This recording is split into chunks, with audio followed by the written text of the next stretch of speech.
2013 সালের 5 মে মতিঝিলের শাপলা চত্বরে হেফাজতে ইসলামের সমাবেশে গণহত্যার ঘটনায় সাবেক প্রধানমন্ত্রী শেখ হাসিনা, সাবেক পুলিশ প্রধান বেনজির আহমেদ, সাবেক সেনাপ্রধান আজিজ আহমেদ, নিরাপত্তা উপদেষ্টা তারেক আহমেদ সিদ্দিক সহ 50 জনের বিরুদ্ধে অভিযোগ দায়ের করা হয়েছে। মঙ্গলবার আন্তর্জাতিক অপরাধ ট্রাইব্যুনালের চিফ প্রসিকিউটরের বরাবর হেফাজত ইসলামের নেতা জুনায়েদ আল হাবিব এ অভিযোগ জমা দেন। তিনি জানান, শান্তিপূর্ণ সমাবেশ চলাকালে ব্ল্যাকআউট করে আইন শৃঙ্খলা বাহিনী অতর্কিত হামলা চালায়। গুলি করে হত্যা করা হয় শতাধিক ধর্মপ্রাণ মুসলমানকে। পরে সরকারের পক্ষ থেকে শাপলা চত্বরে কোনো গুলি দাবি করা হয়।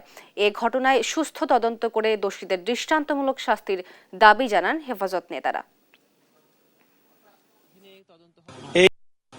এটি বাংলাদেশের মানুষের জন্য, বাংলাদেশের ইতিহাসের জন্য একটি অভিশপ্ত দিন।